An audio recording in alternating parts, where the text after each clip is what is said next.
Hi, നമസ്കാരം. കഴിഞ്ഞ വീഡിയോയുടെ കണ്ടിന്യൂഷനാണ്.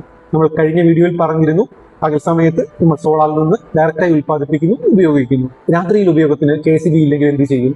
DG വേണോ? ഇതായിരുന്നു നമ്മൾ കഴിഞ്ഞ വീഡിയോയിൽ പറഞ്ഞ് അവസാനിപ്പിച്ചത്. ശരിക്കും DG വേണോ? എല്ലാവരും ചോദിക്കുന്ന ഒരു ചോദ്യമാണിത്. രാത്രിയിൽ സോളാർ എങ്ങനെ സപ്ലൈ ചെയ്യും? റിലാക്സ്. ശരിക്കും നമുക്ക് രാത്രിയിൽ ഫുൾ ലോഡിന്റെ ആവശ്യമുണ്ട്. 90% സ്ഥാപനങ്ങളിലും രാത്രിയിൽ വേണ്ടത് വളരെ കുറച്ച് ലോഡ് മാത്രമാണ്. രാത്രിയിൽ ശരിക്കും ഒരു സ്കൂള് അല്ലെങ്കിൽ ഒരു ബാങ്കിന് എന്താണ് ആവശ്യമായി വരുന്നത്? CCTV, എക്സ്റ്റേണൽ ലൈറ്റുകൾ, റൂട്ടറുകൾ, ചെറിയ സിസ്റ്റങ്ങൾ, ഹെവി മെഷീൻസ് യാതൊന്നും തന്നെ ഇല്ല. അതുകൊണ്ട് തന്നെ വളരെ കുറച്ച് ബാക്കപ്പിൽ, ഒരു 10 കിലോ വാട്ടിന്റെ ബാറ്ററി ബാക്കപ്പിൽ തന്നെ ഇവയെല്ലാം നമുക്ക് പ്രവർത്തിപ്പിക്കാൻ സാധിക്കും.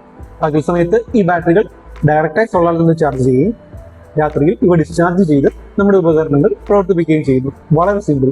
ഇതേ സ്ഥാനത്ത് നമ്മളൊരു ജനറേറ്ററാണ് ഉപയോഗിക്കുന്നതെങ്കിലും ശരിക്കും ഒരു തലവേദന തന്നെയാണ്. ഡീസൽ ചെലവ്, നോയ്സ്, മെയിൻ്റനൻസ്, സർവീസ് ഇഷ്യൂസ്. അതേ സ്ഥാനത്ത് ലിഥിയം ബാറ്ററികൾ ശരിക്കും ക്ലീൻ ആണ്, സൈലന്റ് ആണ്, അതുപോലെ ഓട്ടോമാറ്റിക് ആണ്. അപ്പോൾ ഇനി അടുത്ത ചോദ്യം, കണക്ക്. ഇതിന്റെ ചിലവുകൾ എങ്ങനെയാണ്? ഒരു 10 വർഷത്തേക്ക് കണക്ക് കൂട്ടുകയാണെങ്കിൽ KCB ആണോ, ജനറേറ്റർ ആണോ, സോളാർ ആണോ, ഏതിനാണ് ഏറ്റവും കൂടുതൽ ചിലവാകുന്നത്? ആരാണ് വിജയിക്കുന്നത്? നമുക്ക് ഇതിനെപ്പറ്റി അടുത്ത വീഡിയോയിൽ സംസാരിക്കാം. Okay, thank you.